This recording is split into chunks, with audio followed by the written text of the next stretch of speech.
السلام علیکم ورحمۃ اللہ وبرکاتہ۔ میں امید کرتا ہوں کہ آپ سبھی حضرات خیر و عافیت سے ہوں گے۔ اللہ رب العزت آپ لوگوں کو اسی طریقے سے ہمیشہ شاد و آباد رکھے۔ اب جہاں بھی رہیں محفوظ رہیں، صحیح سلامت رہیں۔ میرے دوستوں اور میرے پیارے بھائیوں، میری معزز خواتین ماں اور بہنوں، دیکھیں آج ہماری زندگی میں اتنی تکالیف ہے کہ ہم سامنا نہیں کر پا رہے ہیں اپنی پریشانیوں کا۔ ہماری زندگی میں اتنی مشکلات بڑھ گئی ہے، جیسے کہ ration, school fees, tuition fees, جیسے کہ بجلی کا بل، روم رینٹ، یہ ساری چیزیں ہمارے سر پر سوار رہتی ہے۔ اور ہماری آمدنی کتنی ہے؟ ہماری آمدنی اتنی ہے کہ صرف ہم یا تو خرچہ پورا کر سکتے ہیں، یا تو صرف رینٹ دے سکتے ہیں، یا تو پھر بچوں کی ٹیوشن فیس، ان کے اخراجات کو۔ اب ہماری پاس اتنی رقم نہیں ہے کہ ہم ان سب چیزوں کو ایک وقت میں پوری کر سکیں۔ میں آپ کو وظیفہ بتانے جا رہا ہوں، انشاءاللہ آپ نے اگر پابندی سے کر لیا، یہ ساری چیزیں ایک وقت میں ہوں گی۔ میں گارنٹی سے کہہ رہا ہوں، دعوے کے ساتھ کہہ رہا ہوں آپ کو، اگر آپ نے یہ وظیفہ کر لیا، آپ کو اس کا اتنا فائدہ نظر آئے گا کہ ساری تنگ دستی جتنی بھی ہے، فقر و فاقہ ختم ہو جائے گا انشاءاللہ۔ میں اس کے حوالے سے آپ کو چند احادیث بتاتا ہوں، پھر آپ کو وظیفہ بتاؤں گا انشاءاللہ۔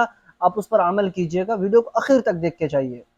بروایت ابن مسعود رضی اللہ تعالی عنہ، حضور احمد مجتبی محمد مصطفیٰ صلی اللہ تعالی علیہ وسلم کا ارشاد یہ منقول ہے کہ جو شخص ہر رات بعد نماز مغرب سورہ واقعہ پڑھے گا، اللہ رب العزت اس کو فقر و فاقہ سے آزاد کر دے گا۔